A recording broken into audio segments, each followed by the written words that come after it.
ایسا ستایا گیا کہ پاگل مجنون کا خطاب بھی دیا گیا معاذ اللہ. سجدے کے عالم میں اونٹ کی اوجھڑی تک ڈال دی گئی. دار ارقم میں ایمان والوں کو محصور کر دیا گیا. شاب ابی طالب کے 2.5 سال کے قید و بند کی مصیبتیں جھیلنی پڑی. یہاں تک معاملہ ہوا کہ چادر ڈال کر کے پیغمبر کے گردن میں اس قدر گھسیٹا گیا کہ آنکھیں ابل آئی. حالات تب بہتر تھے، لیکن ایک بھی تاریخ کوئی مائی کا لال بتا نہیں سکتا ہے کہ پلٹ کر نبی نے یا ان کے دیوانوں نے دعا کی ہو کہ یا اللہ حالات بہت بگڑ گئے ہیں، انہیں بہتر کر دے. نانا مصطفیٰ جان رحمت اور ان کے دیوانے اپنے اپنے راستے پر چلتے رہے. جو نبی نے راستہ بتایا تھا اس راستے پر آنکھ بند کیے چلتے رہے. پتھر آتے رہے لیکن نبی نے راستہ نہیں بدلا. کوڑے کرکٹ ڈالے گئے، پیغمبر نے راستہ نہیں بدلا. گردن پہ چادر ڈال کر گھسیٹا گیا، نبی نے راستہ نہیں بدلا. ہاں ایک دن ایسا ہوا کہ کوڑا نہیں گرا تو نبی رک گئے. کیا کوڑا نہیں گرا تو نبی رک گئے. ارشاد فرمایا کیا بات آج کوڑا نہیں آیا؟ کہا کہ جو کوڑا ڈالتی تھی وہ بہت بیمار ہے، بستر سے اٹھ نہیں پا رہی ہے. نبی مڑ کر کے اس ضعیفہ کے گھر پہنچ گئے. وہ تو تھر تھر کانپ رہی تھی کہ آج سارے بدلے لیے جائیں گے، لیکن نبی نے پہنچ کر ارشاد فرمایا میں بدلہ نہیں، میں تو مزاج پرسی کے لیے آیا. اب اس نے دامن پکڑ لیا، کہا اب اسلام سے کوئی دور نہیں کر سکتا. اپنے راستے پر چلتے رہے، کیونکہ مکہ والے جانتے تھے کہ مشق ستم بنانے سے یہ اپنے راستے سے بھٹک جائیں گے، اپنے عقیدے کو چھوڑ دیں گے. مصطفیٰ اپنے راستے چل رہے تھے کیونکہ نبی کی غائبہ نگاہیں دیکھ رہی تھی کہ مکہ سے آج حسرت بھری نگاہ خلاف کعبہ پہ ڈال کر ہم جا رہے ہیں. کل مولا وہ دن عطا فرمائے گا کہ یہی کعبہ کی زمین ہوگی، یہی کعبہ کی کوٹھری ہوگی. میرا دیوانہ بلال کعبے کے چھت پر کھڑے ہو کر کے اذان دے رہا ہوگا اور اللہ اکبر کی صدا بلند ہو رہی ہوگی، کلمے کی بسریاں بجے گی اور اسلام کا پرچم لہرائے گا. کیونکہ حالات کا اگر رونا روتے کہ یا اللہ آخری اور پیغمبروں کے دور میں تو یہ معاملات نہیں تھے، ہمارے دور میں آخری یہ زندگی کیوں تنگ کر دی گئی، ہمارے دور میں اپنے ہی خاندان کے لوگ دشمن کیوں ہو گئے. حالات کا کبھی رونا نہیں رویا گیا بلکہ اپنے اعمال کی فکر کرتے رہے. اور یہی معاملہ ہوا تھا دور فاروقی میں. حضرت فاروق اعظم رضی اللہ تعالیٰ عنہ کے مقدس دور میں مدینہ میں زلزلہ آ گیا. مدینہ میں زلزلہ آ گیا. آپ کاشانے سے باہر نکلے، زمین پر چھڑی پھٹک دی اور ارشاد فرمایا تجھے نہیں معلوم تیرے سینے پر عمر کھڑا ہے. زمین کا زلزلہ رک گیا، لیکن دوسرے دن اہل مدینہ کو اکٹھا کیا اور حضرت فاروق اعظم نے ارشاد فرمایا اوے کون سا جرم کرتے ہو جس کی وجہ سے زمین کا کلیجہ دہل گیا؟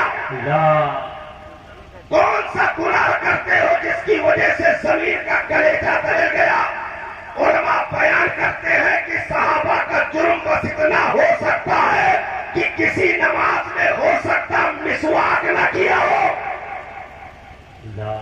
صرف اتنا جرم ہو سکتا ہے کہ کسی نماز میں ہو سکتا مسواک نہ کیا ہو. اس سے زیادہ جرم ان قدسی صفات لوگوں کا نہیں ہو سکتا. اس کے بعد بھی ارشاد فرمایا کون سا جرم کرتے ہو جس سے کہ زمین کا کلیجہ دہل گیا؟ تو اعمال پر غور کیا گیا، حالات کا رونا نہیں رویا گیا، کیونکہ حالات جب سے اب تک سدھرے نہیں ہیں اور قیامت تک مومن کے لیے اس دنیا میں حالات سدھر بھی نہیں سکتے ہیں، کیونکہ مومن کے لیے عیش کا بستر دنیا میں رکھا ہی نہیں گیا، اسے قید خانہ بنا کر کے رکھا گیا. اور رب نے پہلے ہی اعلان فرما دیا میں تمہیں آزماؤں گا، کبھی تمہاری جان لے کر کے آزماؤں گا، کبھی تمہاری اولاد لے کر آزماؤں گا، کبھی تمہارے مال لے کر کے آزماؤں گا، یہاں تک کہ تمہارے پھلوں کے باغات میں بھی کمی کر کے آزمایا جائے گا. ان آزمائشوں سے بھاگنا نہیں، کیونکہ آزمائشوں پر جو صبر کر لے جائے گا وہی تو میرا بندہ ہے. سبحان اللہ، سبحان اللہ، واہ واہ. تو اعمال پر غور کرنا تھا، لیکن ہم نے حالات کا رونا رو کر کے سب کچھ برباد کر دیا. ہمیں جو بھی حالات کا سامنا ہو، چاہے وہ اذان کا مسئلہ ہو، نماز کا مسئلہ ہو، چاہے وہ عبادت گاہوں کا مسئلہ ہو، چاہے وہ الگ اعلان سجدوں کا مسئلہ ہو، ان تمام مسائل پر اگر کہیں سے بندشیں داخل بھی ہوتی ہے تو قوم مسلم کو بجائے حالات کا نعرہ لگانے کے اپنے سجدوں پر غور کریں کہ جس دن عید الفطر کی بھیڑ فجر کی نماز میں مومن دکھا دے گا، اس دن یہ ساری پابندیاں دم توڑتی نظر آئے گی، کیونکہ انہیں معلوم ہے کہ فجر میں صرف پورے گاؤں کے 500 آبادی سے 3 لوگ نکل کر کے مسجد جاتے ہیں، اور 3 لوگوں کے لیے یہ 10 ہارن پہ اذان دینے کی ضرورت نہیں ہے، کیونکہ نماز اتنی ہی ضروری ہوتی تو پورے گاؤں کا مسلمان کیوں نہیں پہنچا. یہ 3 لوگ آخر پہنچ کر کے کیا کر رہے ہیں؟ اس لیے انہیں کہو کہ بند کمروں میں صدا دے کر اپنی کر کے نکل جائیں، زیادہ کچھ شور مچانے کی ضرورت نہیں ہے. ہم نے دیکھا عیدگاہ پر سیکورٹی حکومت کی طرف سے لگی ہے. کہاں کیوں لگی؟ کہاں انہیں خبر دی گئی ہے کہ آج مسلمان زیادہ آئیں گے. خبر دی گئی. صبح صبح ہماری مسجد پہ سیکورٹی والے پہنچے اور کہا کہ مولانا یہاں عید الاضحیٰ کی نماز ہو رہی ہے، عید الفطر کی نماز ہو رہی ہے، الوداع ہونا ہے. میں نے کہا ہاں یہاں الوداع کی نماز ہو رہی ہے. صبح 8 بجے سے لے کر کے 2 بجے تک 4 لوگ کرسی لگا کر تعینات رہے. میں نے کہا اس کی وجہ کیا ہے؟ دنگا فساد کا تو کوئی ماحول نہیں ہے. کہا ہم نے سنا ہے الوداع میں مسلمان بہت زیادہ آتے ہیں، اس لیے یہ سیکورٹی دی گئی ہے. مسلمانوں فجر کی نماز میں وہ بھیڑ دکھا دو تاکہ بجائے الوداع کے فجر میں بھی سیکورٹی لگے. اور جس دن یہ منظر نگاہوں کے سامنے آ گیا، کفر کا پتا پانی ہو جائے گا اور ایمان کا پرچم گاؤں گاؤں سے لہرائے گا، کیونکہ ہم نے حالات کا نعرہ لگایا، اعمال کی فکر نہیں کی. نعرہ تکبیر، نعرہ رسالت، مسلک اعلیٰ حضرت حضرت علامہ کمال الدین صاحب قبلہ. بہت اچھا. حالات کب بہتر ہو گئے صاحب؟ مصطفیٰ جان رحمت دنیا سے تشریف لے گئے. مسند خلافت میں حضرت سیدنا صدیق اکبر متمکن ہوئے. کیا حالات سدھر گئے تھے؟ لا جو کچھ دبے تھے سب اٹھ کر کھڑے ہو گئے.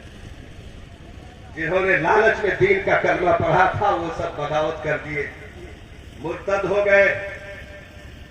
مالین زکات کا فتنہ اٹھ کر کھڑا ہو گیا. 2.5 لوگوں کے مدعین نبوت ہونے کا فتنہ کھڑا ہو گیا. زکات دینے سے انکار کرنے والوں کا فتنہ اٹھ کر کھڑا ہو گیا.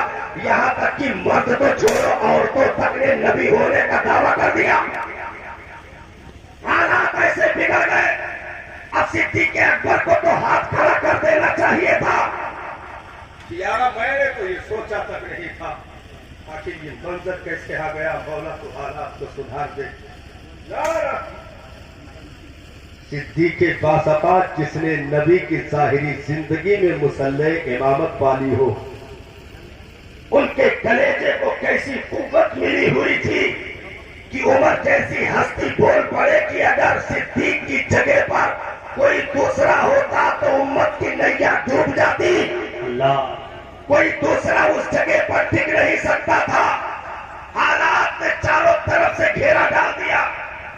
یہاں تک کہ منظر ایسا الٹ گیا صاحب کہ یہودیوں کا فتنہ الگ سے، مجوسیوں کا فتنہ الگ سے، منافقوں کا فتنہ الگ سے، مرتدین کا فتنہ الگ سے، جہاں جانب سے فتنے. اچھا حالات ایسے تھے کہ نبی نے اپنی ظاہری زندگی میں جیسے اسامہ کو مدینہ سے روانہ کیا تھا، جیسے اسامہ کو حضرت اسامہ ابن زید کو سپہ سالار بنا کر کے بھاری لشکر مدینہ سے باہر نبی نے بھیجا تھا.